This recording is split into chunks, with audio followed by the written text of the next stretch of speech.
इस वक्त बड़ी खबर आ रही है दिल्ली के जामिया मिलिया इस्लामिया यूनिवर्सिटी से, जहां कैंपस में कशीदगी है। पुलिस छावनी में कैंपस तब्दील हो गया है।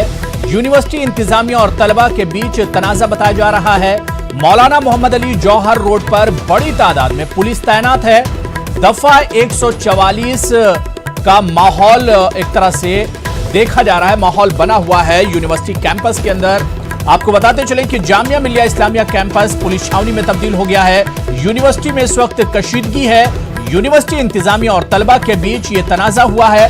आपको बताते चलें कि तलबा का इल्जाम है कि जामिया इंतजामिया के गुंडों ने तलबा पर अटैक किया है, हमला किया है, जिसके बाद हालात और ज्यादा कशीदा हो गए हैं। दरअसल जामिया के कॉन्फ्रेंस में इजराइल का डेलीगेशन आने वाला था, जिस पर तलबा ने एहतजाज किया था और नतीजे में 5 तलबा को शो कॉज नोटिस दिया गया था, जिस पर तलबा लगातार एहतजाज कर रहे थे। आज तलबा वीसी ऑफिस के सामने एहतजाज कर रहे थे, तभी इंतजामिया जिस तरह से तलबा का इल्जाम है कि इंतजामिया के गुंडों ने तलबा पर अटैक किया है और इस वक्त काफी कशीदगी है जामिया के कैंपस में। और कुछ तस्वीरें भी हमारे पास उस वक्त की हैं जब तलबा के दो विंग, तलबा के 2 ग्रुप आपस में भिड़ गए थे। और चलिए इस खबर पर और बातचीत करने के लिए, अपडेट लेने के लिए दिल्ली का रुख करेंगे। नुमाइंदे खुर्रम शहजाद हमारे साथ जुड़े हुए हैं। खुर्रम, सबसे पहले ये जानना चाहेंगे कि जामिया में जो हालात कशीदा हैं, आखिर वजह क्या है? जिस तरह से पिछले दिनों, पिछले महीने के बल्कि आखिर में एक कॉन्फ्रेंस हुई हेल्थ को लेकर के, इंफ्रास्ट्रक्चर को लेकर के, उसमें इस तरह की बात सामने आई कि उसको इजराइल स्पॉन्सर कर रहा है। हालांकि जामिया एडमिनिस्ट्रेशन की तरफ से उसकी तरदीद की गई, बाकायदा पोस्टर जारी किया गया, लेकिन जो तलबा तंजीमें हैं वो इसके खिलाफ खुद खड़ी हुई और उन्होंने एहतजाज किया और कहा कि क्योंकि जामिया की ये रिवायत नहीं है, जामिया की ऐसी रिवायत रही है कि उसने किसी जालिम का साथ नहीं दिया, मुल्क की आजादी से जुड़ा हुआ ये पूरा इदारा है, इसलिए यहाँ पर इजराइल जैसे जालिम मुल्क की एंट्री नहीं हो सकती। इसको लेकर के पूरा तनाजा हुआ और उसके बाद जामिया एडमिनिस्ट्रेशन की तरफ से 5 तलबा को शो कॉज नोटिस जारी कर दिया गया और उनको 3 दिन के अंदर जवाब देने के लिए कहा गया। पिछले पीर के दिन यानी कि मंडे के दिन उन्होंने जवाब दाखिल करना था। उन्होंने जवाब दाखिल करने के बजाय एक लेटर दिया, कहा कि हम फलस्तीन के लोगों के साथ हैं, और उन्होंने सीधे तौर पर जवाब दाखिल नहीं किया। मामला डिसिप्लिन कमेटी में गया और डिसिप्लिन कमेटी ने क्या सिफारिश की, क्या नहीं की, अभी तक ये खुल के सामने नहीं आया। लेकिन लगातार तलबा पिछले 9 दिनों से इस मामले को लेकर एहतजाज कर रहे थे। बिल्कुल खुर्रम, मैं ये जानना चाह रहा हूं कि यूनिवर्सिटी में क्या अभी भी हालात कशीदा हैं? और कहा जा रहा है कि जामिया के 2 ग्रुप, तलबा के 2 ग्रुप आपस में भिड़े, बल्कि तलबा का तो यहां तक इल्जाम है कि जामिया इंतजामिया ने बाहर के गुंडों को, बाउंसर्स को बुलाकर तलबा पर अटैक कराया। इसमें कितनी सच्चाई है? देखिए, ये इसकी सच्चाई तो पुलिस और जो जामिया एडमिनिस्ट्रेशन है वही बता सकता है, लेकिन तलबा का इस तरह का इल्जाम सामने आया है क्योंकि बहुत सारे तलबा ऐसे थे जो पहचानने में नहीं आ रहे थे, जिसकी वजह से उन्होंने इस तरह का इल्जाम लगाया कि काफी तलबा तो जामिया के थे। लेकिन खुर्रम, मैं आपको रोकना चाहूंगा। इस वक्त अहमद अजीम जो कि जामिया मिलिया इस्लामिया के प्यारो है, हमारे साथ फोन लाइन पर जुड़े हुए हैं। अहमद अजीम साहब, आपका बहुत इस्तकबाल न्यूज़ 18 उर्दू में। अहमद अजीम साहब, मेरा पहला सवाल यही है कि आखिर हंगामा बर्पा क्यों है जामिया में?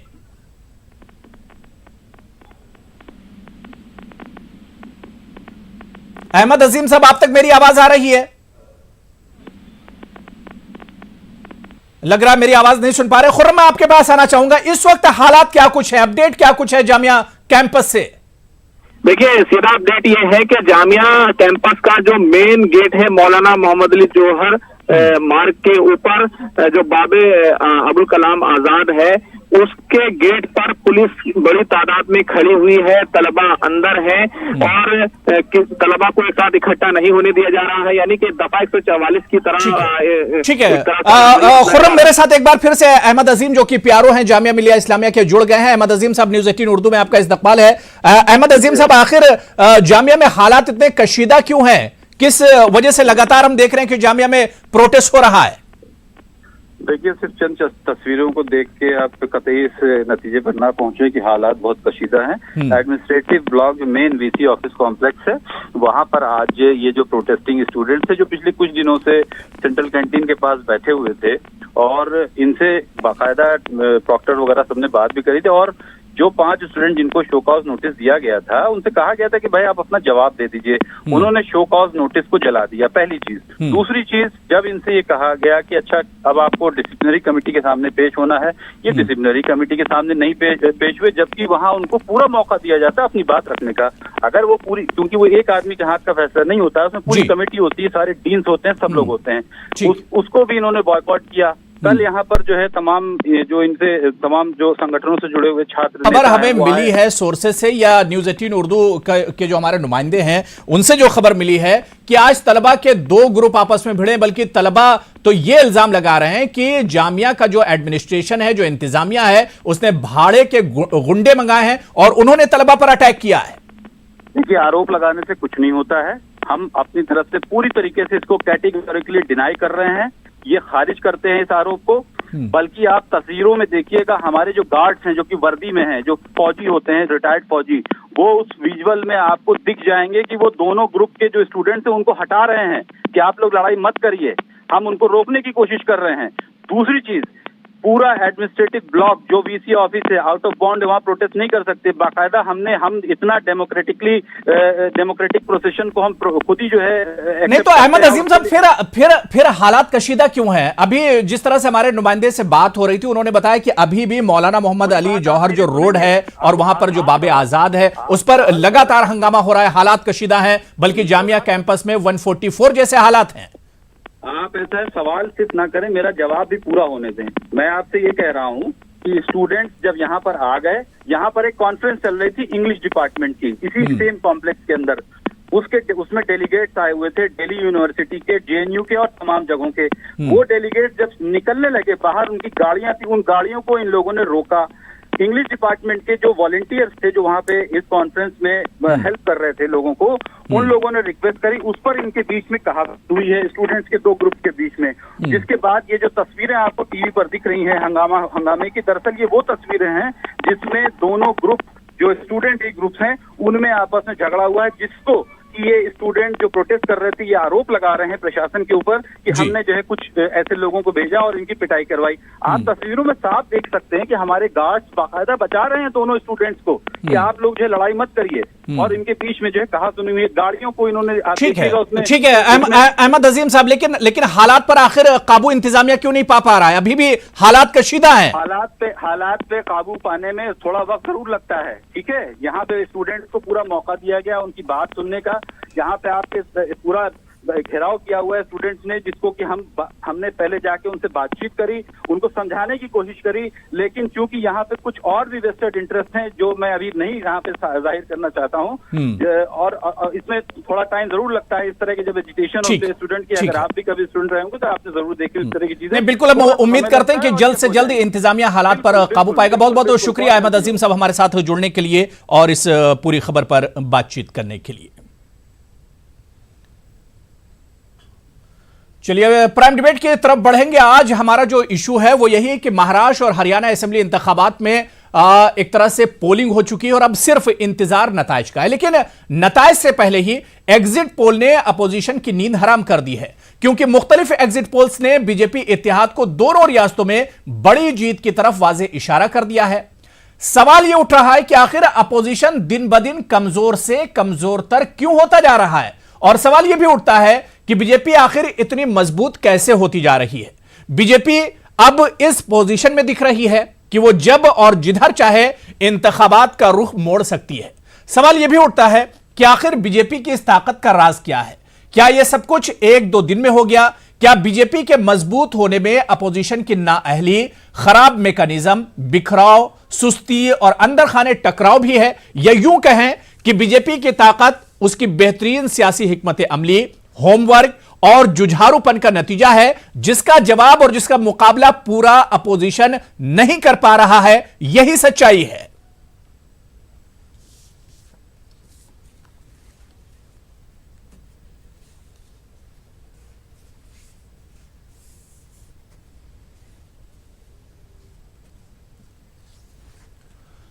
तो चलिए इसी पर हम बात करेंगे कि आखिर अपोजिशन दिन ब दिन इतना कमजोर क्यों होता जा रहा है। कुछ खास मेहमान मेरे साथ जुड़ गए हैं। बहुत जल्दी अपने मेहमानों का आपसे तारुफ करा देता हूं। मेरे साथ बहुत खास मेहमान अबू आसिम आजमी साहब, सदर हैं महाराष्ट्र समाजवादी पार्टी के, वो इस वक्त डिबेट में मेरे साथ जुड़े हुए हैं। सैयद कासिम साहब दलित चिंतक हैं, वो भी इस डिबेट का हिस्सा हैं।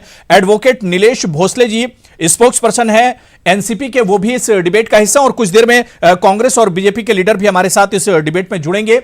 अपने तीनों मेहमानों का बहुत इस्तकबाल है न्यूज 18 उर्दू में। मैं सबसे पहले अबू आसिम आजमी साहब आपसे ही शुरुआत करना चाहूंगा। अबू आसिम आजमी साहब, बिल्कुल अब मुल्क में ऐसा लग रहा है कि अपोजिशन नाम की कोई चीज नहीं रह गई है। एक के बाद एक जो चुनाव आते हैं उसमें अपोजिशन की कारकर्दगी दिन प दिन गिरती ही जा रही है। आखिर इसकी वजह क्या है?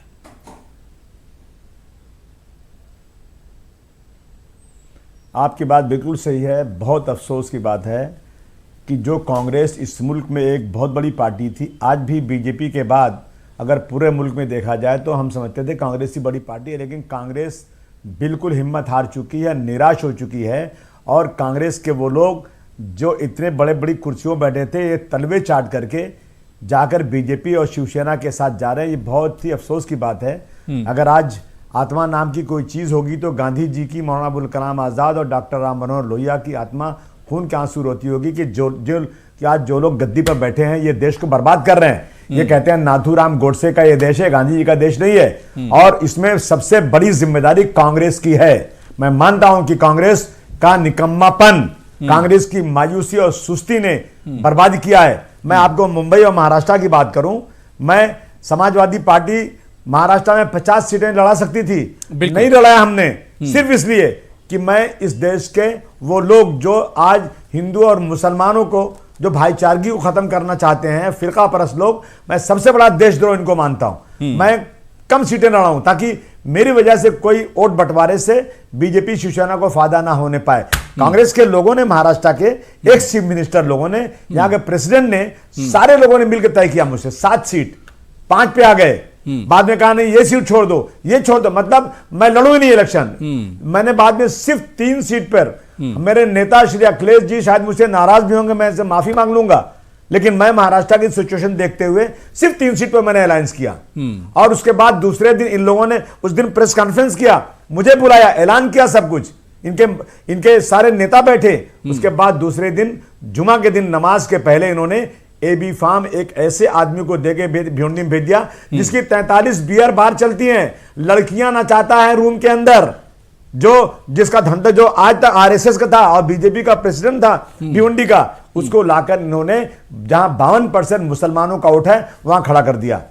कांग्रेस बर्बाद हो रही है, कांग्रेस ही बर्बाद कर रही है। मैं कह रहा हूं देश को। मैंने अखिलेश जी से कहा तो इसमें अबू आसिम आजमी साहब, अबू आसिम आजमी साहब छाया हुआ है, अबू आसिम आजमी साहब, जिस कांग्रेस को आज आप मौरिद इल्जाम ठहरा रहे हैं, जब जब चुनाव आते हैं आप उस कांग्रेस के साथ चले जाते हैं, कहां उसके अगेंस्ट आप लोग आते हैं?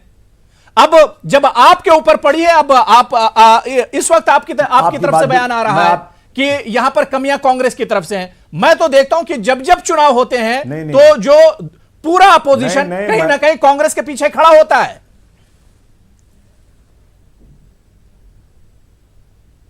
देखिए मजबूरी है, आप समझिए इस बात को, मजबूरी है कि और पूरे देश में कोई पार्टी इतनी बड़ी नहीं है। आज अपोजिशन लीडर कौन है पार्लियामेंट में? कांग्रेस का तो रहता है, और कौन रहता है?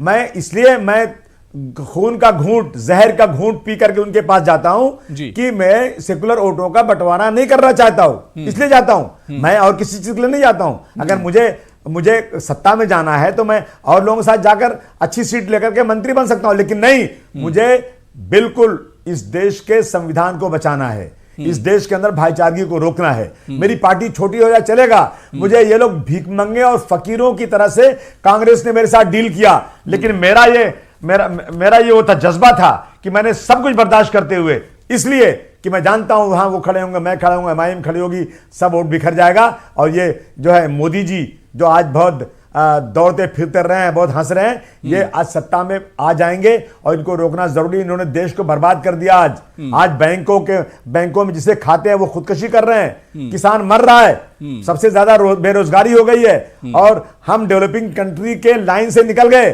क्या बचा देश के अंदर? आने वाला 20 साल अब देश सुधर नहीं सकता। तो हम सब लोगों को कुछ ना कुछ कोशिश करके वोटों का बंटवारा नहीं हो, इसलिए मैं इनके पीछे खड़ा हूं, और कोई वजह नहीं हो सकती। नहीं तो अबू आसिम आजमी साहब, क्या अब आपको लगता है कि अब वक्त आ गया है कि कांग्रेस के अलावा एक अपोजिशन का एक ग्रुप तैयार हो? जो लोकसभा के वक्त उस वक्त एक नारा दिया गया था, उस वक्त ममता बनर्जी ने भी कहा था और कई पार्टियों ने कहा था कि कांग्रेस और बीजेपी के अलावा एक तीसरा महाज बनेगा। क्या उसकी जरूरत महसूस नहीं होती अबू आसिम आजमी साहब? बिल्कुल बिल्कुल, जिन लोगों ने तोड़ा वही जिम्मेदार है इस बात के। आपको पार्टी बनाना है या देश को बनाना है? बंद कीजिए पार्टी और ज्यादा इलेक्शन लड़ना, कम से कम लड़िए, लेकिन देश को बचाइए। आज देश बहुत ही ऐसे किनारे पे खड़ा हो गया कि जहां से बर्बादी है देश की। इसलिए मैं कह रहा हूं कि बिल्कुल सब लोग इकट्ठा हो जाइए। जब मैं देखता हूं कि पिछली बार जब वोटिंग हुई थी 60 करोड़ लोगों ने वोट दिया था शायद, मेरे ख्याल से, और उसमें से शायद 22-23 करोड़ वोट मिला था बीजेपी को, और बाकी वोट जो है 37 करोड़ वोट अपोजिशन को मिला था, लेकिन सब बिखर गया और सब इकट्ठा नहीं हुए। सबको सिर्फ अपने कैंडिडेट को लड़ाना है। बंद कीजिए वो सब चीजें। मैं हाथ जोड़ के कहना चाहता हूं, जिस मजबूरी के बारे में आने वाले मुस्तकबिल के लिए मजबूरी कहीं ना कहीं पूरे अपोजिशन के साथ है, कांग्रेस के साथ चले जाना। मेरे साथ एक और बहुत खास मेहमान परवीन आत्रे जी, स्पोक्स पर्सन है बीजेपी के, वो भी डिबेट में शामिल हो चुके हैं। परवीन आत्रे जी, आपका भी बहुत इस्तकबाल है न्यूज़ 18 उर्दू में। मैं एडवोकेट नीलेश भोसले जी आपके पास आना चाहूंगा। क्या वाकई में पूरे अपोजिशन की मजबूरी है नीलेश जी कांग्रेस के साथ जाना, कांग्रेस के साथ लगना? जबकि इस बार महाराष्ट्र में हमने देखा कि एनसीपी जो एक बड़ी पार्टी है महाराष्ट्र की, वो कहीं ना कहीं कांग्रेस के साथ इस बार भी इत्तेहाद में नजर आई। नहीं, देखिए हमारी लड़ाई किसके साथ है ये हम लोगों ने जान लिया है। हमारी लड़ाई कुछ ऐसी पार्टियों के साथ है जो जातीयवाद फैला रही है। सेना बीजेपी की हम बात करें, बीजेपी प्रमुख दल उसमें है। जब हम बीजेपी के साथ लड़ाई करने की बात करते तो हम सीधा सीधा सेक्युलर वोटों का बंटवारा ना हो, इसलिए कांग्रेस के साथ में बड़े ताकत के साथ खड़े रहने का काम करते। इसलिए कोई सवाल ऐसा पैदा नहीं होता कि कांग्रेस के साथ जाना हमारी मजबूरी है या कुछ है। लेकिन हाँ, हम चाहते हैं कि जितने भी सारे सेक्युलर पार्टी है, सेक्युलर दलों के लोग हैं, वो बड़े ताकत के साथ में एक साथ आए और इन फिरका परस्त पार्टियों को यहां से दूर हटाने का, सत्ता से दूर हटाने का काम करें। नहीं नीलेश जी, लेकिन सवाल तो यह उठता है कि आप उस कांग्रेस की बात कर रहे हैं जिसने खुद पूरे कैंपेन में, आप उठाकर देख लीजिए महाराष्ट्र और हरियाणा के चुनाव में, जहां पर बिल्कुल संजीदगी नजर नहीं आई, आप उस कांग्रेस के पीछे खड़े हैं। देखिए, हम किसी के पीछे खड़े हैं ये सवाल ही नहीं पैदा होता। हमारी लड़ाई सीधा सीधा बीजेपी के साथ में। आज बीजेपी क्या कर रही है देश में? तो बेरोजगारी बढ़ा रही है, ये उसके बाद में महंगाई का आलम बढ़ा हुआ है। एग्रीकल्चर का सेक्टर आप देख लो, किसान आत्महत्या कर रहे हैं, किसी को मिनिमम सेलिंग प्राइस जो मिलना चाहिए था हामी भाव नहीं मिल रहा है, किसानों को लोन वेवर की बात की थी वो नहीं मिल रहा है। हम इस लड़ाई में जितने भी हमारे साथ आने वाले दल है उन सबको एक ताकत बना के साथ में ले जाने का काम कर रहे। इसलिए कांग्रेस क्या कर रही है या ये गलत, ताकत तो दिन ब दिन घटती जा रही है नीलेश जी। जिस ताकत की आप बात कर रही है, ताकत तो दिन ब दिन घटती जा रही है। लोकसभा में देखिए कहां से कहां अपोजिशन पहुंच गया है। लोकसभा के चुनाव में हरियाणा और महाराष्ट्र में उठाकर देख लीजिए, जो एग्जिट पोल आ रहे हैं उससे जाहिर हो रहा है कि अपोजिशन का सफाया हो रहा है महाराष्ट्र और हरियाणा में। खासतौर से मैं महाराष्ट्र की बात कर रहा हूं, महाराष्ट्र में अपोजिशन का सफाया हो रहा है, एग्जिट पोल बता रहे हैं। किस अपोजिशन की और किस ताकत की बात कर रहे हैं आप? देखिए, जब आप एग्जिट पोल की बात करते तो आप एग्जिट पोल कहां पे ले रहे हैं? जो लोकसभा के चुनाव में जो भी वोटिंग हुआ था उन वोटों के आधार पे आप पूरे विधानसभा में कितनी सीट बीजेपी को आ सकती है उस पर बात कर रहे हैं। आज का आलम वैसा नहीं है। 6 महीने पहले इलेक्शन हुआ था, आज इलेक्शन हो रहा है। 6 महीने में हालात बदल गए। अगर आपने लोकसभा का भी इलेक्शन ठीक से देखा होगा तो लोकसभा में जहां पे बीजेपी को पूर्ण बहुमत पूरे देश से मिल रहा था, वहीं पे ओडिशा में बीजू जनता दल को भी बहुमत मिल रहा था, वाईएसआर कांग्रेस को भी अलग से बहुमत मिल रहा था। इसका कारण क्या है कि जब क्षेत्रीय राजनीति की बात आती है तो लोग बड़े ताकत के साथ में क्षेत्रीय पार्टी के साथ में जुड़ने का काम कर रहे हैं। क्योंकि हर जगह की समस्याएं अलग है। किसानों की समस्या रहेगी, रोजगारी का विषय रहेगा और कई ऐसे विषय जो उस क्षेत्र से निगड़ित रहते, उन विषयों को जब संभालने का समय आता है तो निश्चित रूप से बीजेपी से एग्जिट पोल पर आप सवाल खड़े कर रहे हैं। देखिए 24 तारीख को नतीजे भी आ जाएंगे। नीलेश जी 24 तारीख को नतीजे भी आ जाएंगे। उस दिन भी आप अगर मेरे साथ डिबेट में होंगे तो उस दिन मैं सवाल पूछूंगा जिस अपोजिशन की आप बात कर रहे हैं और जिस कांग्रेस की आप बात कर रहे हैं। मेरे साथ एक और खास मेहमान अखलाक अहमद साहब लीडर हैं, माफ कीजिएगा, इस वक्त डॉक्टर नदीम मेरे साथ जुड़े हुए हैं जो कि पॉलिटिकल एनालिस्ट हैं, वो भी इस डिबेट का हिस्सा है। डॉक्टर नदीम, आपका भी बहुत इस्तकबाल है न्यूज़ 18 उर्दू में। मैं प्रवीण आत्रे जी आपके पास आना चाहूंगा। प्रवीण जी, हमने देखा कि जो अपोजिशन था वो एक बिखरा हुआ दिखा लोकसभा चुनाव में, और उसके बाद अगर अब महाराष्ट्र और हरियाणा की बात करें तो यहां पर भी ये अपोजिशन एक तरह से पूरी मजबूती के साथ सामने नहीं आया, और मुझे लग रहा है कि इसी का फायदा कहीं ना कहीं बीजेपी और उसकी जो अलायंस पार्टियां थी उन्हें एक तरह से मिल रहा है, जो एग्जिट पोल के नतीजे अभी तक आ रहे हैं। देखिए, मैं इस बात से तो इनकार नहीं करूंगा, विपक्ष पूरी तरह से बिखरा हुआ था, विपक्ष केवल आपस में ही लड़ता रहा। हरियाणा में तो विशेष तौर पे हालात इस तरह के थे भारतीय जनता पार्टी के सामने कि विपक्ष खुद आपस में लड़ रहा था दूसरे और तीसरे स्थान के लिए। पहले स्थान की तो विपक्ष चर्चा भी नहीं कर रहा था, और वो विपक्ष के अपने कर्मों का फल है, विपक्ष की अपनी कारगुजारियों का नतीजा है। लेकिन केवल एकमात्र यही कारण है ऐसा भी नहीं है। ये एक कारण तो हो सकता है, लेकिन इसके साथ साथ मैं अगर हरियाणा की बात करता हूं, हरियाणा में पिछले 5 साल जिस तरह से भारतीय जनता पार्टी की सरकार चली, मनोहर लाल जी मुख्यमंत्री बतौर मुख्यमंत्री जिस तरह के काम उन्होंने प्रदेश में किए, हरियाणा की जनता को पहली बार ऐसा एहसास हुआ कि जनता के लिए अपनी सरकार क्या होती है। क्योंकि हरियाणा की राजनीतिक व्यवस्था कुछ इस तरह की थी कि यहां पे सामंतवादी सोच के लोग सरकार में रहे, यहां पे भ्रष्टाचार, भाई भतीजावाद, क्षेत्रवाद, इसका पूरी तरह से बोलबाला रहा। आप जान के हैरानी होगी, आपको एक छोटी सी फिगर बताता हूं। 48 साल की आयु हरियाणा की होती है 2014 तक। किसानों के लिए 48 साल में मात्र 1200 करोड़ रुपए का मुआवजा दिया जाता है, जबकि भारतीय जनता पार्टी की सरकार के 5 साल के जो काम है, मतलब 5 साल का जो टेन्योर है 2014 से 2019, उस 5 साल में 3600 करोड़ का मुआवजा दिया जाता है। ये एक छोटा सा एग्जांपल है।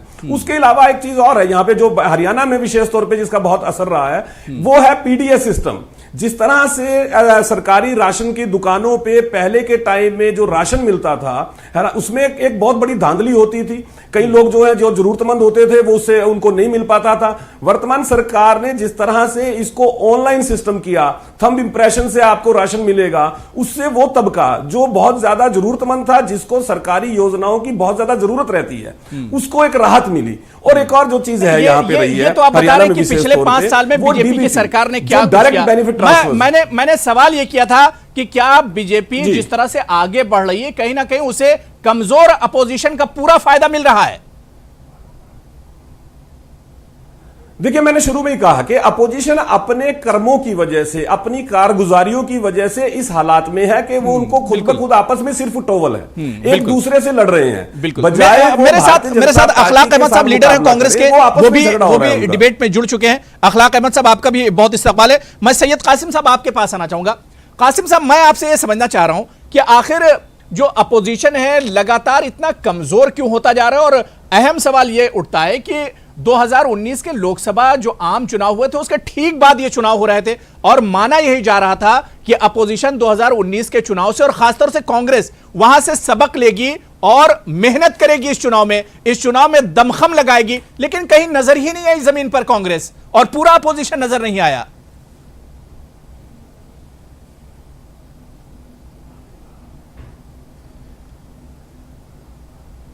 दिगर बड़ा साहब, असल में बात यह है कि भारतीय जनता पार्टी को आज जिस ताकत में आप देख रहे हैं, भारतीय जनता पार्टी जहां पर नज़र आ रही है, उसके लिए भारतीय जनता पार्टी ने पिछले 77 से कोशिशें शुरू की और उन्होंने लगातार गठबंधन किए, और गठबंधन करते हुए वो आज इस जगह तक पहुंचे हैं। और अभी भी आप देखें, इतनी ताकत में होने के बावजूद, भाजपा इतने ताकत में होने के बावजूद भी आप देखिएगा तो शिवसेना से उनकी सरकार चली, पहले अलग इलेक्शन लड़े, उसके बाद साथ में सरकार चलाई।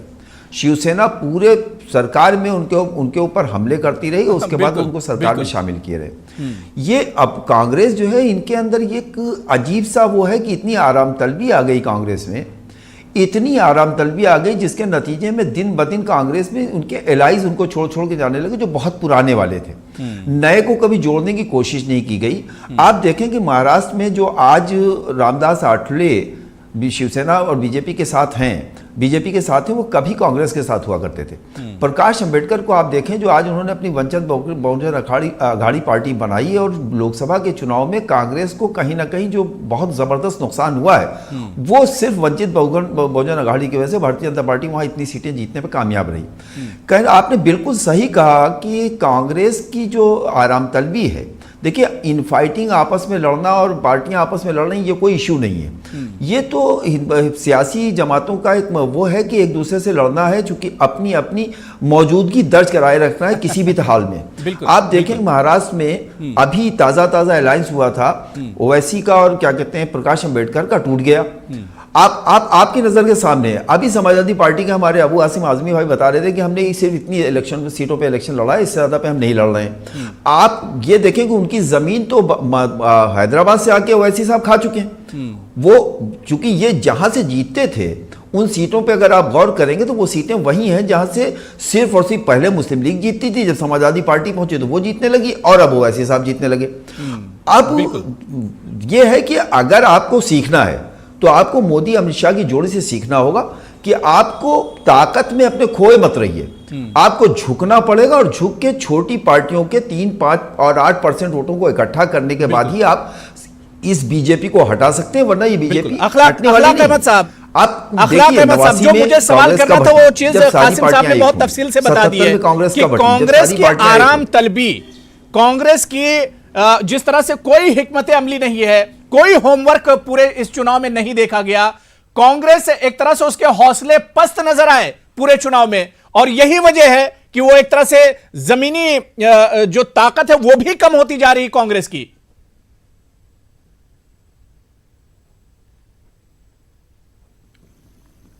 आवाज नहीं, वॉइस नहीं मिलेगी। अखलाक साहब, आप तक मेरी आवाज आ रही है? अब आई है दोबारा आवाज। जी अबू भाई, मैं ये कह रहा हूं, शुक्रिया मुझे बोलने का मौका दिया आपने इस मुद्दे पर। देखिए आज जो आराम तलबी है कांग्रेस, जी मैं सुन रहा था, उसने अपने कासिम भाई को मैं सुन रहा था, एजेंडे से हट गई है, कहीं ना कहीं उसे बड़ा नुकसान हो रहा है। जी देखिए मसला क्या है, कांग्रेस ने कभी भी जो है वो सपनों की राजनीति नहीं की है। आपकी वॉइस ब्रेक हो रही है बार बार अबू भाई। नहीं ठीक है, आप बोलिए, आप कंटिन्यू कीजिए, आपकी आवाज आ रही है। परवीन आत्रे जी बता रहे थे, पता नहीं कैसे मनगढ़ंत बातें और कहां से लाते हैं ये रिकॉर्ड्स।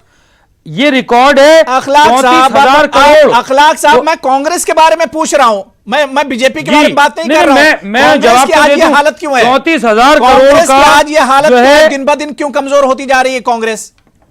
देखिए कांग्रेस कहीं कमजोर नहीं है। कांग्रेस अभी जो है, आप ये लग रहा था 2004 में कि कांग्रेस सत्ता में नहीं आएगी, और पूरी तरीके से सोनिया गांधी जी की क़यादत में कांग्रेस पार्टी ने सरकार बनाई।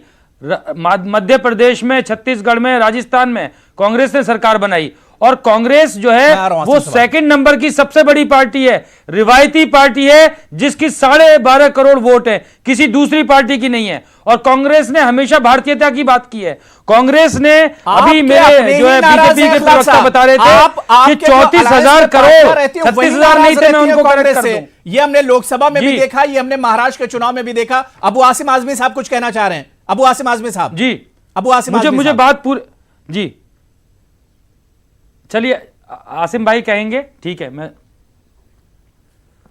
चाहते हैं वही मैं भी चाहता हूं, आप जो कह रहे हैं वही मैं भी कर, लेकिन ऐसे ही बोल के कुछ फायदा नहीं है। अखलाक साहब, कांग्रेस का अहंकार कांग्रेस को ले डूबा है।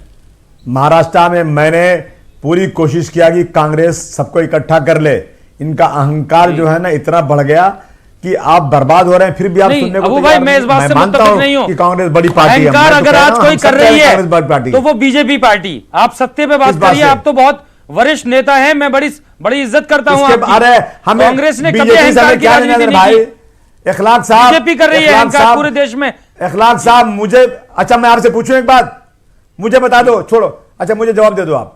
जब मैंने 3 सीट पर अनाउंस किया और इनके Ashok Chauhan ex chief minister, Prithviraj Chauhan ex chief minister, Bala Saheb Thorat Maharashtra के अध्यक्ष, माणिकराव ठाकरे एक्स महाराष्ट्र अध्यक्ष, सुशील कुमार शिंदे सारे लोग होने के बाद 3 सीट पर अलायंस हुआ था।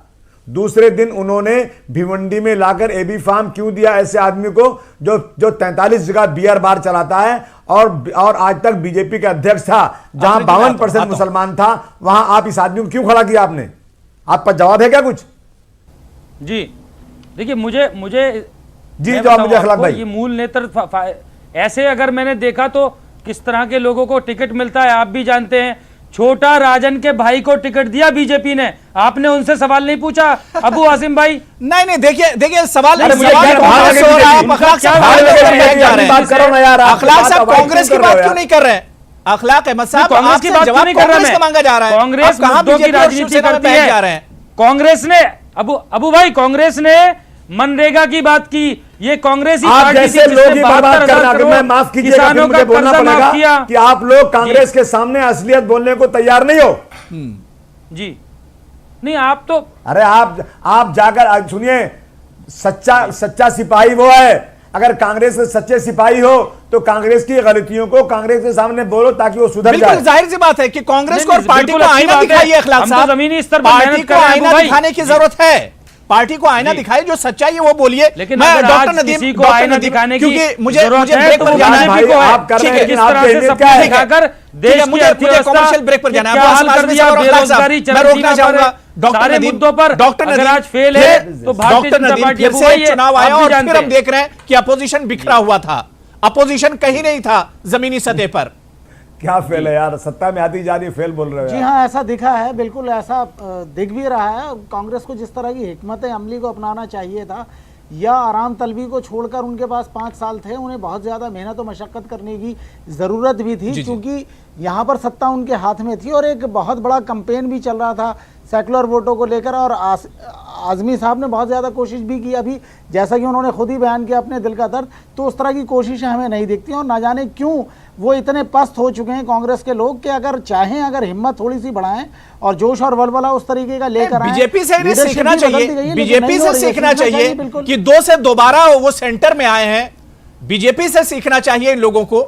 और ये भी समझने की जरूरत है इन्हें कि इनकी जो जहां पर सरकारें थी और हुकूमत थी, वो स्टेट्स बीजेपी के पास जा रहे हैं। और कांग्रेस को यहां पर यह भी सोचने की जरूरत है कि वो जिस तरीके से रीजनल पार्टियों को, क्षेत्रीय पार्टियों को, इलाकाई पार्टीज को नजरअंदाज कर रही है, उसे नहीं नजरअंदाज करना चाहिए। बिल्कुल। इसमें बहुत ही बेहतर हिकमत अमली बीजेपी ने अपनाई है और उन्होंने हर जगह उनका साथ लिया है और अपनी मजबूत। बिल्कुल, मुझे एक छोटे से कॉमर्शियल ब्रेक पर जाना, लेकिन ब्रेक के बाद आएंगे तो इसी इश्यू पर हम चर्चा करेंगे। आत्रे जी, ब्रेक के बाद मैं आपके पास आऊंगा, अबू आसिम आजमी साहब मैं आपके पास भी आऊंगा, और चर्चा इसी बात पर होगी कि क्या मुल्क से अपोजिशन गायब हो रहा है, क्या इस चुनाव के बाद अपोजिशन और ज्यादा कमजोर हो जाएगा, इस पर भी हम बात करेंगे। छोटे से ब्रेक के बाद फौरन हाजिर होते हैं।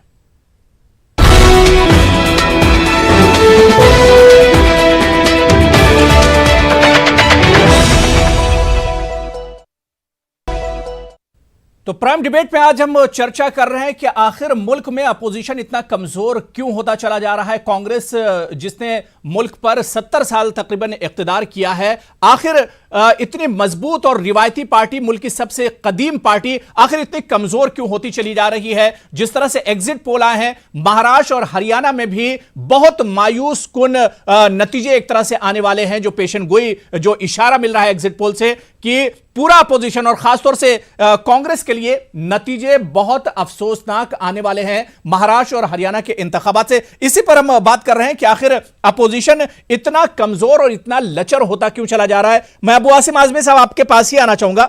अबू आसिम आजमी साहब, जब 2019 का लोकसभा चुनाव बीजेपी ने जीता सेंटर में, उस वक्त मोदी जी ने जो पहली स्पीच दी थी उसमें उन्होंने कहा था कि 2 से दोबारा, कि कहीं बीजेपी कितनी कमजोर थी, 2 सिर्फ उसके एमपीज होते थे और अब आप देख लीजिए कितनी ज्यादा मजबूत हो गई।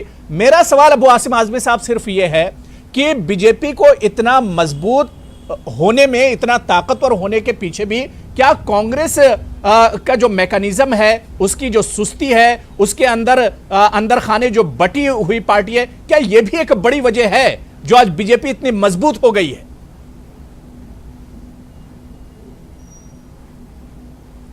बिल्कुल, अगर आज बीजेपी पावर में आई है तो सिर्फ और सिर्फ कांग्रेस की कमजोरियों की वजह से आई। कांग्रेस के अगल बगल में चापलूस लोग जमा हैं।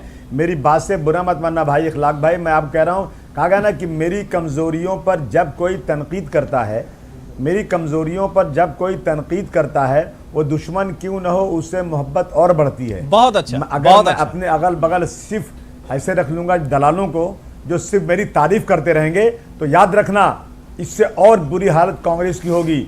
मैं चाहता हूं कि कांग्रेस बढ़े देश में, और अगर कांग्रेस नहीं बढ़ेगी तो बीजेपी वही जगह लेगी। मैंने भी अखिलेश भाई से कहा कि हमको यूपी छोड़कर पूरे देश में जाना पड़ेगा, मजबूरी हमारी, हमें देश को बचाना है। जब 4 जजेस सुप्रीम कोर्ट से निकल कर कहेंगे कि देश खतरे में है, तो ऐसे में आप चुप नहीं बैठ सकते अखिलेश भाई, आपको निकलना पड़ेगा।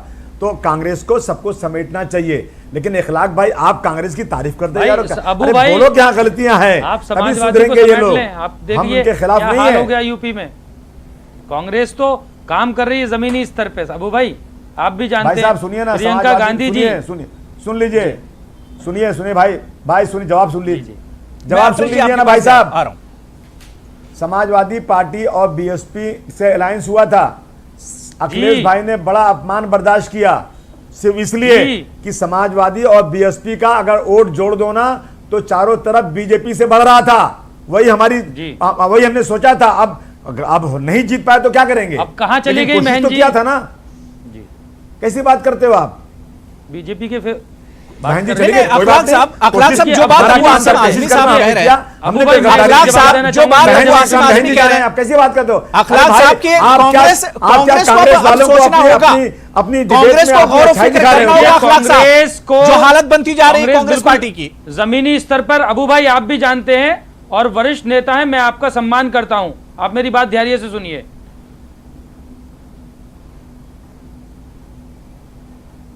अबू भाई आवाज नहीं मिल रही है। नहीं, आपकी आवाज आ रही है, आप कंटिन्यू कीजिए, आप कंटिन्यू कीजिए। जमीनी स्तर पर प्रियंका गांधी जी ने जो टीम बनाई है, अभी आ रही उत्तर है, मुझे प्रदेश भी आ की रही बात है। अभी अबू भाई ने की, इतनी जमीनी टीम जो है पहली मर्तबा जिस तरह से बूथ लेवल पर, कमेटी लेवल पर वो काम कर रहे हैं पूरे उत्तर प्रदेश में। और आज कांग्रेस पार्टी है जो निडर होकर सबको डराया जा रहा है बीजेपी के थ्रू। आप देखिए कभी अब ईडी का, अखलाक साहब कभी सच्चाई नहीं बता सीबीआई रहे, का। अखलाक अहमद साहब देखिए, सच्चाई मैं नहीं बता सच्चाई- रहे हैं। मैं ये कह रहा हूं कि क्यों पूरे सच्चाई नहीं मुल्क बता में रहा? आप यूपी देखिए, अच्छा, पूरे मुझे देश बताओ, में मुझे सुने बताओ, जा रहे इखलाक भाई, हैं इतने सारे आप हादसा यूपी में बात क्यों कर रहे हैं? आज ही की बात। सोनभद्र का मसला हुआ, वहां प्रियंका गांधी थी। चिन्मयानंद को पूरी पार्टी बचा रही थी, साहब। वहां प्रियंका गांधी खड़ी थी। हर मुद्दे पे प्रियंका नहीं, गांधी जी। अखलाक और साहब आप राहुल गांधी बताइए, जी। महाराष्ट्र और हरियाणा में प्रियंका गांधी कितने बार गई, कितने बार प्रियंका जी, गांधी ने राहुल रैलियां गांधी की जी पहुंचे हरियाणा वहां और पे पूरी महाराष्ट्र कांग्रेस में? पार्टी मुझे इसका जवाब चाहिए। इखलाक काम साहब, कर रहे भाई, हैं। यही बात मैं और कहना चाह रहा था। महाराष्ट्र में साहब, ये कि सवाल हालात आज क्या हो रहा है? कांग्रेस के आज हैं, मीडिया इखलाक की साहब, पोजीशन से सोनिया सवाल जी पूछ रहा हरियाणा है। में इखलाक नहीं साहब, आज मुझे सवाल बताओ। का मुद्दा अगर स्टार किसी से प्रचारक है की तो लिस्ट वो में सत्ता नाम से होना होने के चाहिए बाद भाई। इखलाक साहब, चुनाव में नहीं आए ये लोग। इखलाक साहब मुझे एक बात बताओ, इखलाक साहब मुझे एक बार, आप इतनी तारीफ अरे कर अबू रहे हो, भाई, चलो आप ठीक है। बीजेपी से सवाल मैं पूछिए मैं कि पीएमसी पूछता का हूं, घोटाला जहां हो गया इतना minority बड़ा, का- बीजेपी ने क्या किया? इनके मुल्क अखलाक साहब आप समझ नहीं पा रहे हैं कि डिबेट में बात क्या करना चाह रहे हैं अखलाक साहब? उसमें डिबेट में बात क्या करना चाह रहे हैं कि अपोजिशन आखिर इतना कमजोर क्यों हो रहा है? अरे मैं तो बीजेपी के खिलाफ हूं यार, आप मैं खामियां तो चिल्ला रहा हूं बीजेपी ने देश को बर्बाद कर दिया। मुझे क्या अखलाक हाल हो यार? साहब, मुझे मालूम है बीजेपी ने ये देश जो को अभी बर्बाद कर आंकड़े दिया। बता रहे थे आज प्रवीण 20 साल तक देश सुधर नहीं सकता। मैं तो 20% चिल्ला रहा हूं, मुझे क्यों समझा रहे हो यार? 20% आय कम है हरियाणा में प्रति व्यक्ति, रिकॉर्ड उठा के देख लीजिए। अरे फिर तो बीजेपी आ रही है। आपको शायद पता नहीं है, हरियाणा पर में कैपिटा बीजेपी ने इनकम बिल्कुल हरियाणा 5 साल में के काम अंदर किया। 2000 आ रही है, फिर बीजेपी आ रही है। 1,35,000 थी। बीजेपी वहां पिछले फिर आ 5 साल रही में। है। अरे फिर भी लाख छुटर आज क्यों आ रही है? इसको रोको। आपको जानकारी भी भी ठीक है, करा रही है। 1,35,000 से ठीक है, अब अत्रे जी का रिएक्शन ले लेते हैं, बहुत देर से वेट कर रहे हैं। मैं अबू आसिम साहब आ रहा हूं, अखलाक साहब सुन लीजिए। देखिए, अखलाक साहब सुन लीजिए। कर्जा माफ किया, अखलाक अहमद साहब महाराष्ट्र सुन में लीजिए। किसान जी, मर अत्रे रहे जी, हैं। अबू अत्रे भाई जी, आपको बात तो complete पता होगा पिछले 4 साल में 12,500 किसानों ने मृत्यु की है महाराष्ट्र में। ठीक है, अखलाक साहब, अबू भाई, 4 सालों में पहले इनको जब से चेक कराइए। 99 से लेकर जवाब जब दे तक रहे हैं। एनसीपी और प्रवीण कांग्रेस जी की जवाब दे रहे सरकार थी, हैं। सिर्फ अखलाक साहब 8,000 सुन लोगों की लीजिए, मृत्यु हुई है। जी प्रवीण अत्रे जी।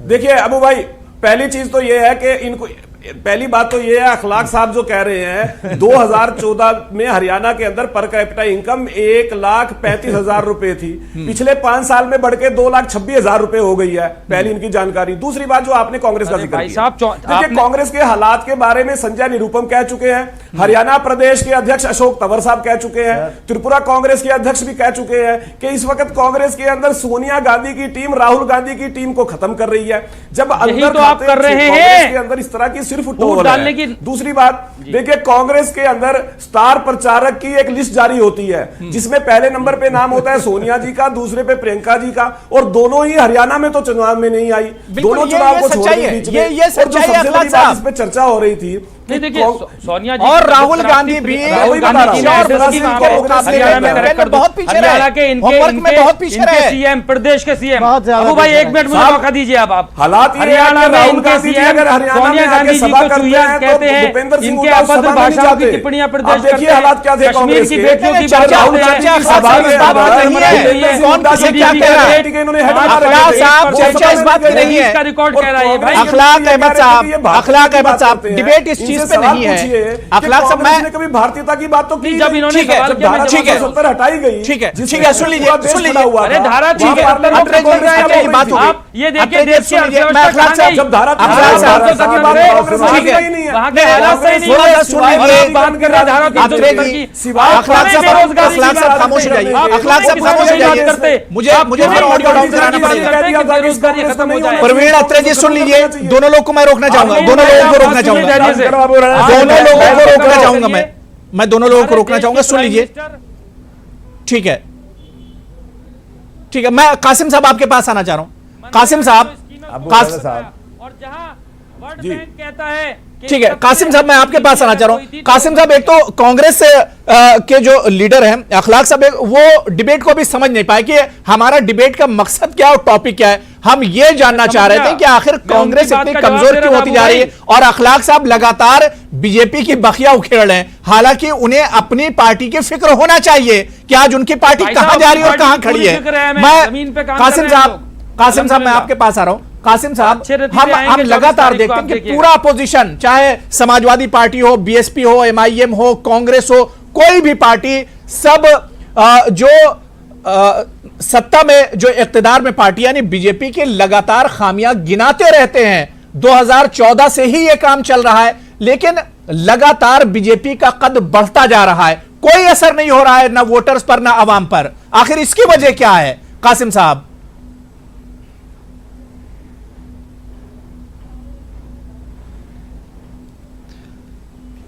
देखिए 30 सेकंड में पहले ये बता दूं कि कांग्रेस ख़त्म कैसे हुई, उसके 30 सेकंड में मैं उसे बता देता हूं आपको। देखिए कांग्रेस का बेस वोट हुआ करता था, मुस्लिम और शेड्यूल कास्ट बेस था, और उसके बाद अपर कास्ट उनके साथ हुआ करता था। अपर कास्ट उनके हाथ से अब हटा और दलित और मुस्लिम पहले हटा। पहले यूपी से हटा 85 के बाद, जब आखिरी बार ये पावर में आए हैं उसके बाद कांग्रेस 50 की गिनती नहीं छू पाई है, और दिन ब दिन कांग्रेस दफन होती जा रही क्योंकि उनका बेस चला गया। उसके साथ साथ अब जब महाराष्ट्र में देखेंगे तो महाराष्ट्र में भी उनका बेस चला गया। उन्होंने कोशिश नहीं की कि हम अपने दलित जो लीडरशिप है, मैंने जैसे अर्ज किया कि चाहे वो रामदास आठवले हो या प्रकाश अंबेडकर हो, इनको कांग्रेस अपने साथ रोके नहीं रख पाई। और उसी तरह से मुस्लिम साथ, जैसे अभी कह रहे हैं हमारे अबू आसिम भाई, मुस्लिम्स के साथ भी कांग्रेस ने उसी तरह का रवैया रखा। कांग्रेस देखिए कोर वोट के बगैर कोई पार्टी सर्वाइव नहीं कर सकती।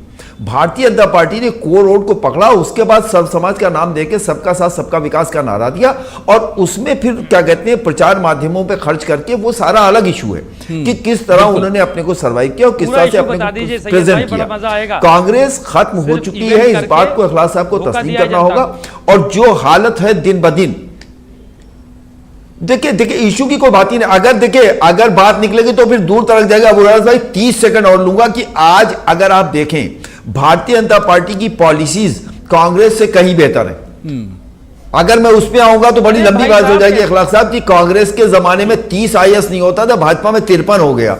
कांग्रेस के जमाने में गली गली में दंगे होते हैं, हर मुरादाबाद, मेरठ, मलियाना, भागलपुर, जहां जहां मुसलमान डोमिनेट करता था वहां दंगे होते थे। भारतीय जनता पार्टी में ऐसा नहीं हुआ। अगर आप इस तरह से आइएगा तो वो दूसरा इशू है, उसके लिए कभी अलग से बहस। जाहिर सी बात है कि आज कांग्रेस खत्म हो रही है, उसकी वजह है कि कांग्रेस नीलेश भोसले जी आपके पास आना चाहूंगा। अपने आप को चीफ मिनिस्टर समझता है, हर आदमी अपने आप को मंत्री समझता है, कोई सड़क पर नहीं जाना चाहता है। कासिम साहब 85 से आज तक कांग्रेस पार्टी का जो हाल हुआ है, क्या आपको नहीं लगता है कार्यकर्ता एक तजुर्बा नहीं है कि कांग्रेस के साथ रहकर जो उसकी अलायंस पार्टियां हैं, जो उसकी इत्तेहादी पार्टियां हैं, उन्हें भी लगातार अब नुकसान हो रहा है?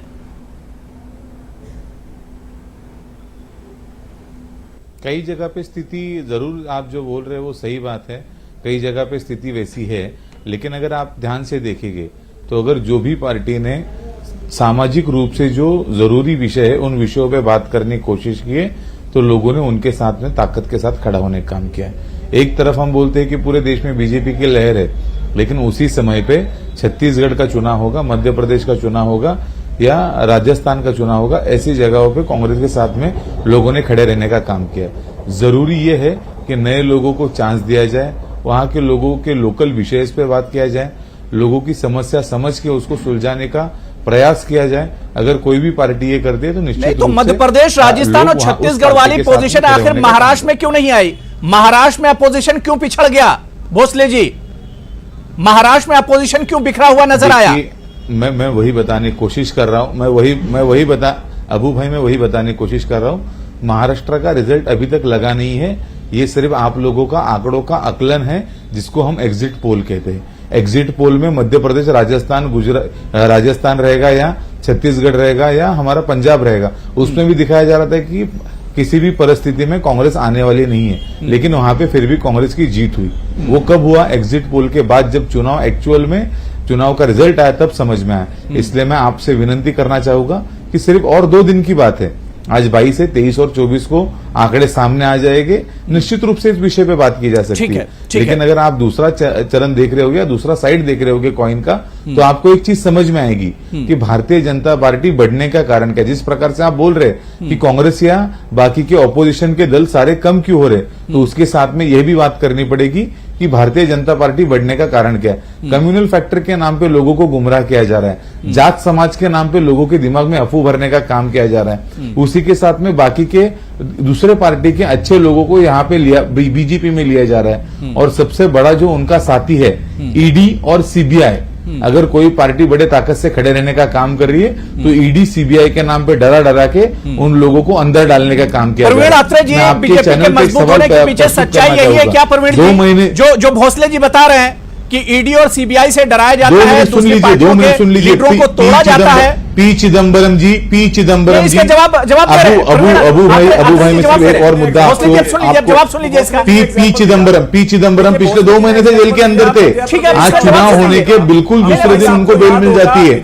पुलिस क्या कर रही है? क्यों उनके?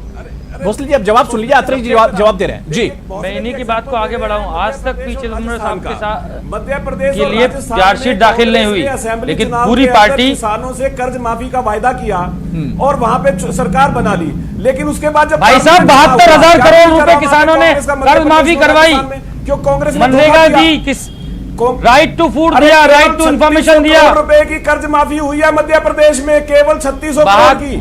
इसी वजह से वहां मध्य प्रदेश नंबर 1 जनता ने आपको सबक सिखाया। मध्य प्रदेश ने किसानों की कर्ज माफी की।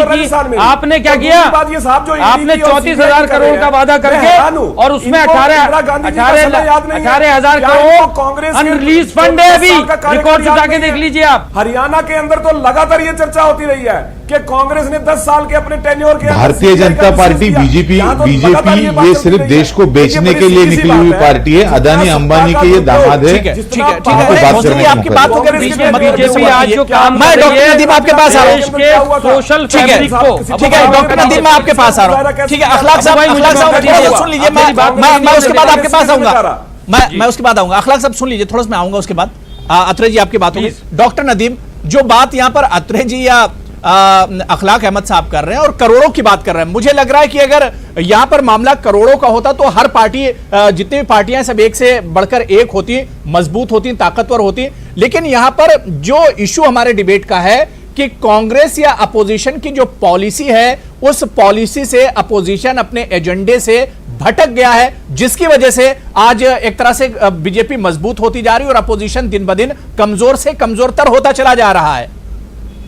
देखिए सर, यहाँ पर इनका लाहे अमल जो है ना वो बहुत ही ज़्यादा हल्का है और वो उस तरीके से काम नहीं कर पा रहे हैं। मुझे ऐसा लग रहा है कि कांग्रेस ने इतने सालों तक हिंदुस्तान के अंदर हुकूमत की है और स्टेट्स के अंदर भी बहुत बड़े पैमाने पर हुकूमत की है, लेकिन जो हिंदुस्तानी जनता है, पीपल है, उसकी जो साइकोलॉजी है, उसकी जो साइकी है, उसे वो शायद अब भूल गए हैं। और इनके जो नेता हैं उनके अंदर बहुत ही ज़्यादा आराम तलबी आ गई है और उन्हें जो स्ट्रेटजी अपनानी चाहिए उसे वो नहीं अपना रहे हैं।